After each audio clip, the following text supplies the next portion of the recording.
जय हिंद दोस्तों। तो दोस्तों आज हम फिर लेकर आए हैं आपके लिए डेली करंट अफेयर सीरीज़ के कुछ सिलेक्टिव और इम्पोर्टेंट क्वेश्चंस जो कि आपके सभी एग्ज़ाम्स में बहुत ही हेल्पफुल साबित होंगे और हम सभी क्वेश्चंस को एक एक करके डिस्कस करेंगे। तो बने रहिए आप हमारे वीडियो के एंड तक।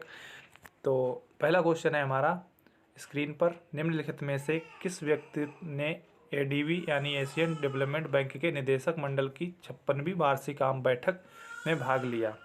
तो ये लिया है निर्मला सीतारमण जी ने, जो कि हमारी वित्तीय मंत्रालय मंत्री हैं। तो ऑप्शन डी इज़ करेक्ट।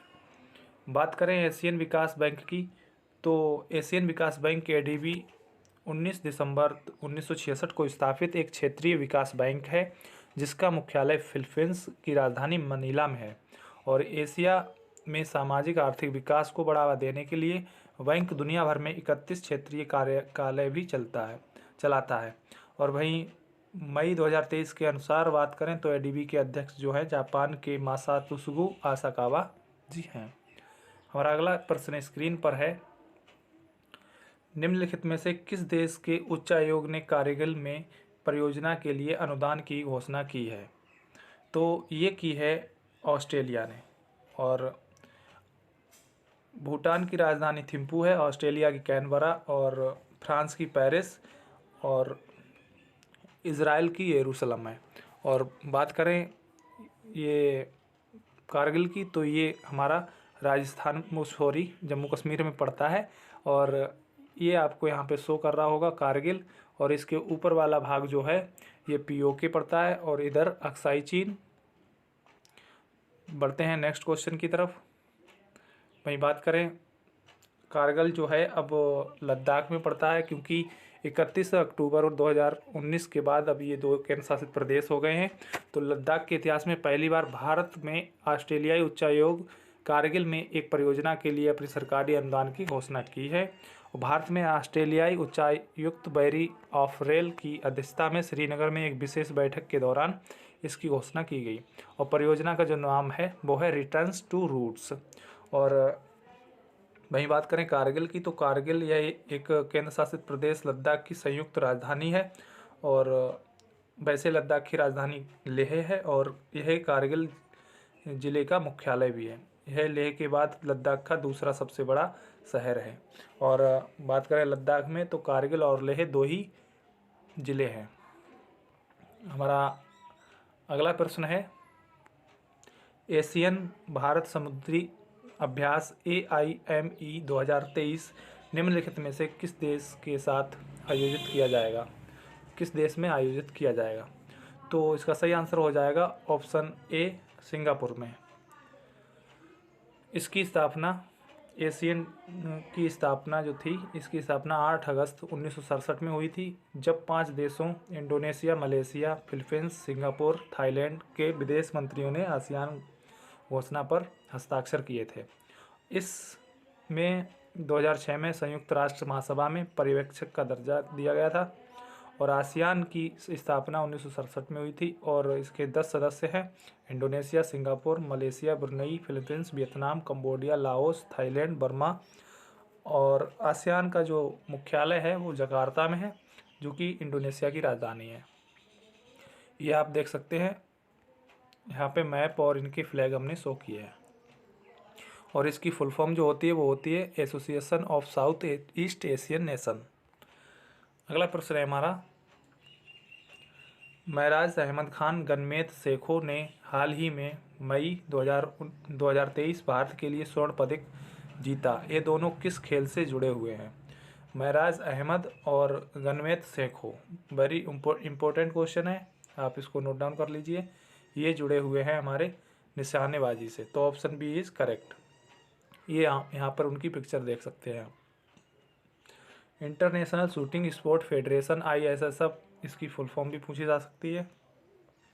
यह राइफल, पिस्टल और शॉटगन विषय में ओलंपिक शूटिंग स्पर्धाओं और कई गैर ओलंपिक शूटिंग खेल आयोजनों की शासी निकाय है और मुख्यालय इसकी म्यूनिख जर्मनी में है। म्यूनिख जर्मनी का एक शहर है। 1907 में इसकी स्थापना हुई और व्लादिमीर लिसिन इसके अध्यक्ष हैं, जो कि रूस के रहने वाले हैं। हमारा अगला प्रश्न है, निम्नलिखित में से किस देश की राष्ट्रपति अपने संविधान को फिर से लिखने के लिए जनमत संग्रह जीता है? जनमत संग्रह का मतलब ये होता है किसी कार्य को करने के लिए जनता से डायरेक्टली वोट करा लेना। तो ये जीता है उज्बेकिस्तान ने। उज्बेकिस्तान एक सेंट्रल एशिया का देश है जिसमें 5 देश आते हैं, कजाकिस्तान, किर्गिस्तान, तजाकिस्तान, उज्बेकिस्तान और अफ़गानिस्तान। और वहीं बात करें जनमत संग्रह में, देश संविधान को फिर से लिखने के लिए राष्ट्रपति शवकत मिर्जियोयेव की बोली के लिए उज्बेकिस्तान मतदाताओं के एक विशाल बहुमत ने हाँ वोट दिया। सबने बोला कि हाँ बिल्कुल संविधान को दोबारा से लिखा जाना चाहिए। राष्ट्रपति मिर्जियोयेव का कथन है कि नया संविधान मानव अधिकारों, स्वतंत्रता, लैंगिक समानता, आर्थिक विकास, समृद्धि पर जोर देता है। नया चार्टर 2 कार्यकाल की सीमा के साथ राष्ट्रपति पद के कार्यकाल को भी 7 साल तक बढ़ा देगा। नया संविधान महिला अधिकारों, समानता और मीडिया की स्वतंत्रता पर केंद्रित है। और उज्बेकिस्तान जो था वो यूएसएसआर का पार्ट था। 1991 में रूस के टूटने के बाद ये एक नया देश बनकर सामने आया। हमारा अगला प्रश्न है, रूस और भारत रुपए मीर कार्ड की संभावनाएं तलाश रहे, निम्नलिखित में से कौन सा कथन रुपए और मीर कार्ड के बारे में सही है? तो इसके 4 ऑप्शन हैं। दोनों क्रेडिट कार्ड के प्रकार हैं। रुपए एक रूसी कार्ड या जबकि मीर एक भारतीय कार्ड है। रुपए का उपयोग केवल भारत में किया जा सकता है और जबकि मीर का उपयोग केवल रूस में किया जा सकता है। तो इसका सही आंसर हो जाएगा ऑप्शन डी। दोनों अपने अपने देशों की विकसित भुगतान प्रणाली हैं, तो ऑप्शन डी इज़ करेक्ट। और ये रूस के राष्ट्रपति हैं व्लादिमीर पुतिन। रूस की मुद्रा रूबल है और रूस की जो नेक्स्ट प्रश्न है हमारा, मई 2023 में विश्व अस्थमा दिवस 2 मई 2023 को मनाया जाता है। इस दिन की थीम क्या है? तो विश्व अस्थमा दिवस की थीम क्या थी? तो इसका सही आंसर हो जाएगा option A, asthma care for all. ये आप यहाँ पे इसका लोगो देख सकते हैं। हमारा अगला प्रश्न है, डीआरडीओ भारतीय नौसेना ने मई 2023 में एयर ड्रॉपेबल कंटेनर 150 का सफल परीक्षण किया है। परीक्षण कहाँ आयोजित किया गया था? तो ये किया गया था गोवा में, तो ऑप्शन ए इज़ करेक्ट। और डीआरडीओ, बात करें डीआरडीओ के बारे में, तो डीआरडीओ और भारतीय नौसेना ने गोवा के तट IL-38 SD विमान एयर ड्रॉपेबल कंटेनर 150 ADC का सफल परीक्षण किया है। और इसका जो काम है यह जहाज़ों के पुर्जों और भंडार को इकट्ठा करने के लिए तट के करीब आने वाली आवश्यकताओं को कम करता है। हमारा अगला प्रश्न है, भारत ने अप्रैल 2023 में कितने करोड़ रुपए पर अब तक का उच्चतम GST राजस्व संग्रह हासिल किया है? तो ये किया है 1,87,000 करोड़ रुपए का। और बात करें GST की, तो GST की फुल फॉर्म होती है गुड सर्विस टैक्स, हिंदी में कहते हैं सकल वस्तु एवं सेवा कर। GST राजस्व इस वर्ष अप्रैल में एकत्रित किया गया जो अब तक का सर्वाधिक 1,87,000 करोड़ रुपए से अधिक है। ठीक है, नेक्स्ट क्वेश्चन की तरफ बढ़ते हैं। हमारा अगला प्रश्न है, भारत में इनमें से किस देश को पछाड़कर नंबर 1 टेस्ट टीम बन गया है? तो भारत ने ऑस्ट्रेलिया की क्रिकेट टीम को पछाड़कर नंबर 1 पर बन गया है। भारतीय क्रिकेट टीम नंबर 1 पे आ गई है। ये हमारे भारतीय टीम के कुछ खिलाड़ी हैं। और ICC पुरुष टेस्ट टीम रैंकिंग में नंबर 1 एक स्थान हासिल करने के लिए भारत ऑस्ट्रेलिया से आगे निकल गया है। भारत के रेटिंग अंक जो हैं वो 119 से बढ़कर 121 हो गए हैं। भारत आखिरी बार दिसंबर 2021 में 1 महीने के लिए शीर्ष पर था। इंग्लैंड तीसरे स्थान पर बना हुआ है। और वनडे टीम रैंकिंग का सालाना अपडेट 10 मई 2023 को किया जाएगा। हमारा अगला प्रश्न है, आधार सक्षम भुगतान प्रणाली के लिए फेस ऑथेंटिकेशन रोल आउट करने के लिए भारतीय राष्ट्रीय भुगतान निगम के साथ किसने सहयोग किया है? तो ये किया है एयरटेल पेमेंट्स बैंक ने। तो ये एयरटेल पेमेंट्स बैंक का यहाँ पे लोगो है। और एयरटेल एक टेलीकम्युनिकेशन लिमिटेड कंपनी भी है। और बात करें एयरटेल पेमेंट्स लिमिटेड एक भारतीय भुगतान बैंक जिसका मुख्यालय नई दिल्ली में है। कंपनी भारतीय एयरटेल की सहायक कंपनी है। और 5 फरवरी 2022 को भारतीय रिजर्व बैंक द्वारा भारतीय रिजर्व बैंक अधिनियम 1934 की दूसरी अनुसूची के तहत अनुसूचित बैंक में दर्जा दिया गया है।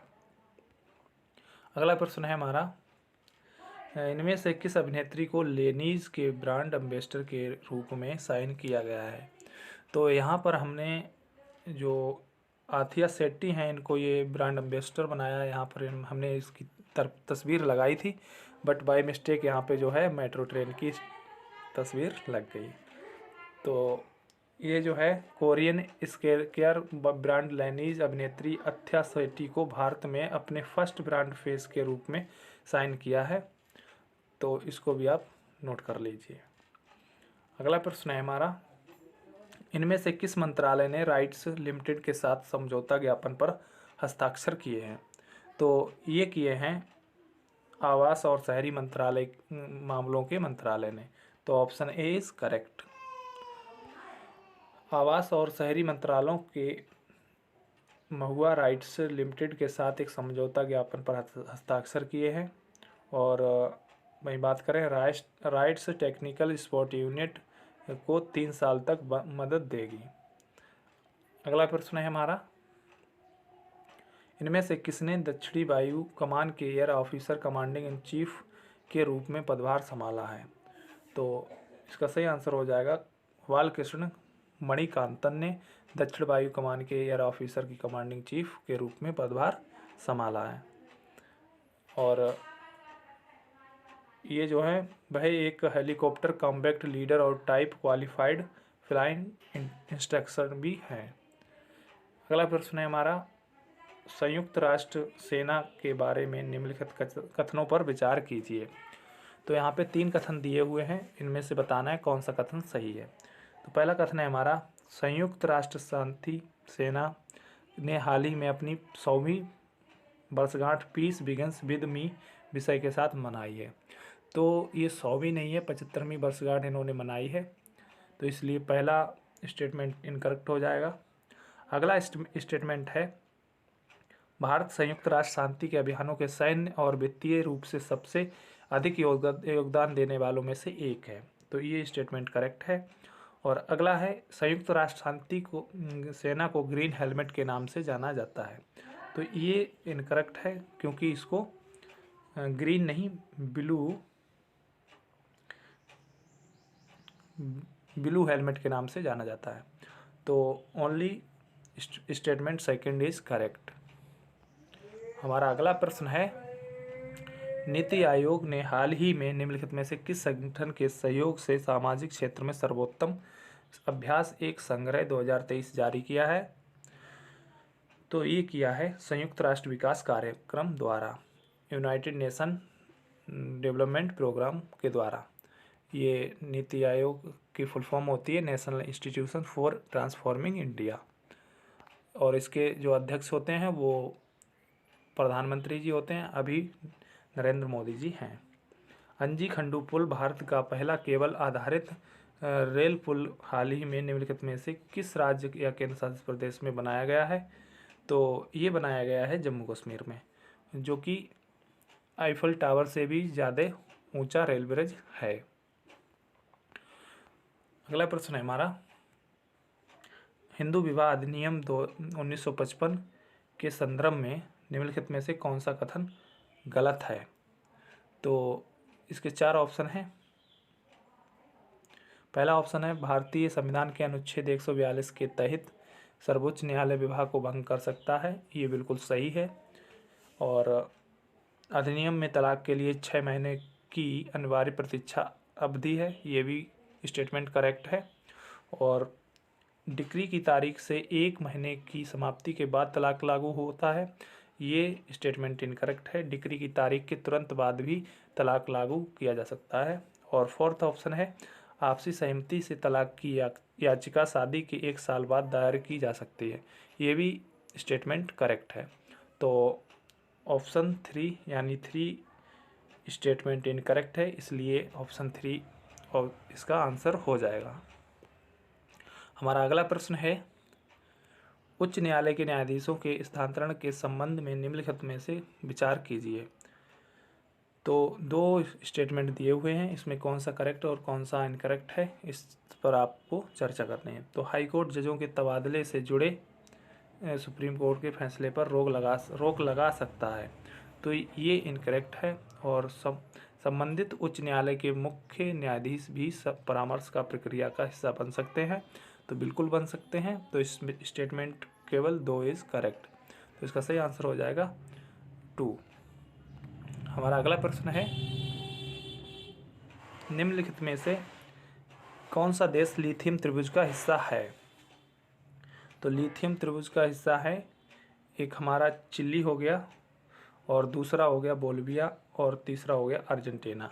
आप यहाँ मैप पे भी देख सकते हैं चिली, बोलिविया, अर्जेंटीना, जो कि इस तरह से त्रिभुज बनाते हैं।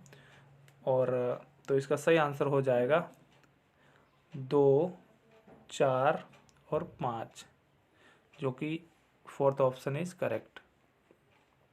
बात करें लिथियम त्रिभुज की, तो यह एंडीज़ का एक क्षेत्र है जो अर्जेंटीना, बोलिविया और चिली की सीमाओं से घिरा लिथियम भंडार में है। हमारा अगला प्रश्न है, सेंदाई फ्रेमवर्क, योकोहामा स्ट्रेटजी और होंगो फ्रेमवर्क निम्नलिखित में से किससे संबंधित है। तो ये बहुत ही इम्पोर्टेंट क्वेश्चन है, आपको बहुत बार एग्जाम्स में देखने को मिल जाएगा। तो इसका सही आंसर हो जाएगा ऑप्शन ए, आपदा प्रबंधन से संबंधित हैं। और ये आपदा प्रबंधन का आपको लोगो देखने को मिल जाएगा। और वहीं बात करें नेक्स्ट, तो ये है कोची वाटर मेट्रो, और ये है कोलकाता अंडर वाटर मेट्रो। इसमें सिर्फ इतना डिफरेंस है कि कोची वाटर मेट्रो जो है वो पानी के ऊपर चलती है, और ये बैटरी से चलती है। और कोलकाता अंडर वाटर मेट्रो जो है वो पानी के अंदर चलती है, और ये बिल्कुल एक ट्रेन की तरह चलती है, और इसमें इंजन डीजल या फिर इलेक्ट्रिसिटी से चलती है। और वही बात करें कोच्चि बना भारत का प्रथम वाटर मेट्रो शहर, और वहीं कोलकाता भारत का अंडर वाटर मेट्रो ट्रेन वाला पहला शहर बन गया है। तो दोस्तों आज के ये कुछ सेलेक्टिव और इम्पोर्टेंट क्वेश्चन हम लोगों ने डिस्कस किए हैं, और ऐसे ही हम डेली आपके लिए करंट अफेयर्स से अपडेट कराते रहेंगे।